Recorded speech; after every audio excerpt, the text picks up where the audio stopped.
شعور حضرتك بقى وانت بتجيب الختمة، وده بقى شعور تاني بقى. اه يعني حاجة اه تأثرت طبعا وبكيت، وربنا سبحانه وتعالى يتقبل. اللهم امين. اللهم امين. شيخ محمد، انا حضرت لك مثلا محاضرات وخطب وكلمات، وحضرت لك لحضرتك يعني اللقاءات اللي بقى فيها إجازة القرآن.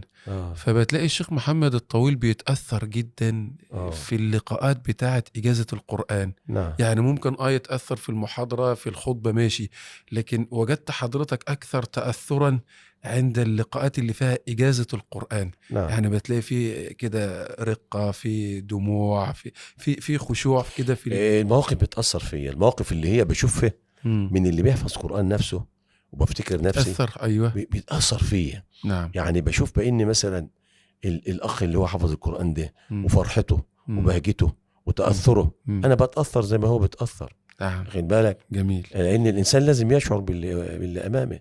جميل. وأنت لو شفت واحد مثلا بيبكي بتلاقي أنت تأثرت. صحيح، واحد بيضحك أنت بتضحك معاه. واخد بالك؟ صحيح. فده جميل. تأثر من إيه؟ من المواقف اللي أنا بشوف فيها. طيب. لأن فعلا لما بتسمع واحد يقول لك أنا كان يعني طريقي مع القرآن كذا وكذا وكذا، وأنا وصلت بكذا وكذا وكذا، ويذكر فضل ربنا عليه سبحانه وتعالى، أنت بتتأثر. صحيح. بالك المؤمن لابد أن يتأثر. جميل.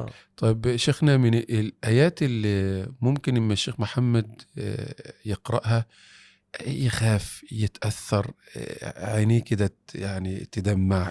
هقول لحضرتك، إذا حضر القلب أيوة تأثر الإنسان واقشعر الجسد. حسن. إذا حضر القلب. حسن. حتى لو في الصور اللي هي بتتكلم عن الجنة. يعني أحيانا أنت تقرأ في سورة الرحمن. نعم. طب سورة الرحمن يعني بتتكلم عن أشياء جميلة صحيح. ومنن الله سبحانه وتعالى عليك. وتبكي. نعم. تبكي ساعات أنت بتقرأ عن الجنة مثلا تقوم تبكي تقول طب لو لم أكن من أهل هذه الجنة يا كيف؟ صحيح. كيف بي وأنا لا أدخل هذه الجنة وحلاوة الجنة ونعيم الجنة وفيها ما لا عين رأت ولا أذن سمعت ولا خطر على قلب بشر. تتأثر. وأحيانا تقرأ في آيات فيها عذاب ولا تتأثر لأن القلب ليس بحاضر. أحسنت. فإذا حضر القلب في أي آية، أنا أقسم بالله أنا كنت بقف وراء الشيخ سيد الزيني، هو كان صوته يعني ما هوش من الإيه من الأصوات اللي هي معروف إنما هو كان بيقرأ القرآن، وإنت لو تدبرت وراء أي إنسان بيقرأ القرآن تدبرت لابد أن تتأثر. نعم. لابد أن تتأثر. جميل. فهو فعلا حضور القلب ده نعمة كبيرة من الله سبحانه وتعالى. جميل. نسأل الله سبحانه وتعالى أن يرزقنا حضور القلب. آمين يا رب. آمين. شيخ محمد، في حد من أصدقاء الشيخ محمد الطويل من الذين رحلوا إلى الله كلما تذكره دعا الله له؟ كثير من إخواني.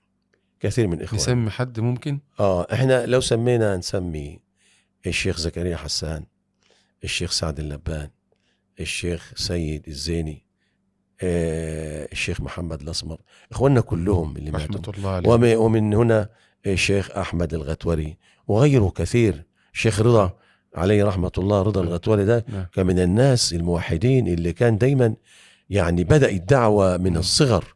نعم.